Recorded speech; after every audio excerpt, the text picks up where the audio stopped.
Hurricane Lane tonight heading straight for the islands of Hawaii. Now a Category 2 storm, but it is still packing a really powerful punch out there. Sustained winds more than 100 miles an hour.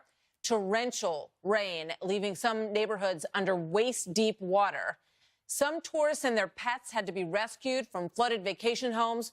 Fox News senior correspondent Adam Housley live on the ground for us in Maui tonight. Good evening, Adam. Good evening, Martha. Yes, the conditions here are worsening by the minute. We've been watching the storm offshore now for a few days. People are prepared as much as they're going to be. The good news is storm breaking down. The bad news is still packs quite a punch. In fact, about 30 miles from where I'm standing on the Big Island, the main island of Hawaii, they've been getting torrential rain now for about 36 hours on some parts around Hilo, which is the east side of the island. It's the wet side of the island normally, and it's basically sucked the moisture out of the air as Hurricane Lane got closer to the islands, causing some significant flooding. And when you talk to locals, they've never seen anything like it. We're right on the ocean. We don't know what kind of storm surge we're going to get or the flooding in this area. Now we have a lot more to worry about. It's our life on the line, technically, with our business and our success. So it's a gamble with what's coming, and I'm just going to be prepared for the worst.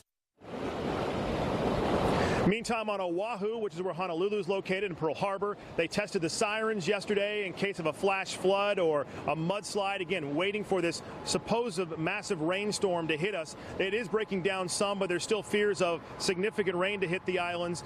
People have been, again, preparing here for a number of days. They've been warned about this storm. We've been here for at least 3 days, and the preparations had begun before we got here. So, as FEMA says, even though the storm is breaking down, do not let your guard down. You know, this is going to be a marathon-based event. Bottom line is we're going to see torrential rains occur for the next 48 to 72 hours, and we hope that all the citizens within Hawaii are heeding the warnings that local and state officials are putting out. And Martha, a lot of tourists who come here, of course, by the thousands have stayed. The flights, either they couldn't get out or they decided just to try to ride the storm out. They're out and about when they have a chance. Right now, where I'm standing, the conditions are expected to get worse. This is all supposed to be underwater with the rough surf behind me. And in the distance, I can see some of those bands of rain from the hurricane starting to move ashore towards Maui. Yeah. Martha? Well, you never know. When it goes from a 4 to a 2, sometimes it has other things in store for the residents. So they are battening down the hatches. Adam, thank you so much. Great to see you. Right. Thanks, Mark. So coming up tonight.